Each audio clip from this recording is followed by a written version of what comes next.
এটা মিনি ব্লগলৈ স্বাগতম জনাইছোঁ আৰু আজি ওলাইছোঁ এতিয়া ফুৰিবলৈ বুলি ক'ত ফুৰাবলৈ নিয়ে এতিয়া আমাৰ বুটিয়ে আপোনালোকক দেখাম ক'ত যাওঁ লগত আছে বা ভিনদেউ আৰু দাদা আৰু এতিয়া আমি ওলাইছোঁ কাজিৰঙাৰ ফালে যিহেতু মই কাজিৰঙা যোৱা হোৱাই নাই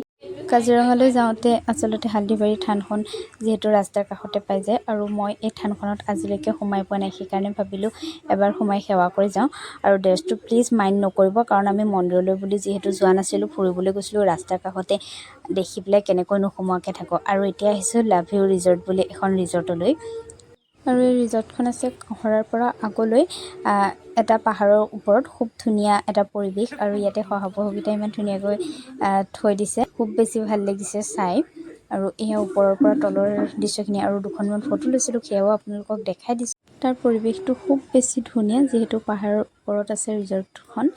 আৰু ইয়াতে অকণমান আমি থাকিলোঁ ফটো চটো উঠিলোঁ তাৰ পৰা আহিবলৈ যেন মনে যোৱা নাছিল ইমান ধুনীয়া এটা পৰিৱেশ এৰি থৈনো কেনেকৈ আহোঁ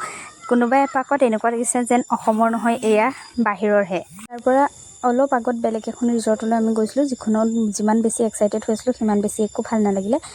সেই ৰিজৰ্টখন আচলতে হোমষ্টেৰ কাৰণেহে বেছি পাৰফেক্ট হয় মানুহে থকা মেলা কাৰণে খুব সুবিধা আছিলে আৰু তাৰ পৰা ওলাই আহি আমি জন কিটচন বুলি এখন ৰেষ্টুৰেণ্টত সোমালোঁ আৰু এইফালে ভিনদেউৱে মোক সুধি আছে পৰ্ক ম'ম' খাবা নেকি মইতো পৰ্কটো এনেও খাওঁ কিন্তু বাহঁতে নাখায় হ'লেও মোক জোকাইছে তাত ধুনীয়াকৈ খানা চানা খাই আমিও ঘৰলৈ বুলি উভতিলোঁ আজিলৈ আহিছোঁ নতুন এটা ভিডিঅ'ত লগ পাম প্লিজ ভিডিঅ'বোৰ লাইক কমেণ্ট কৰি দিব আৰু যদি ফেচবুকত চাই আছে তেন্তে ফ'ল' কৰি দিবলৈ নাপাহৰিব থেংক ইউ ফৰ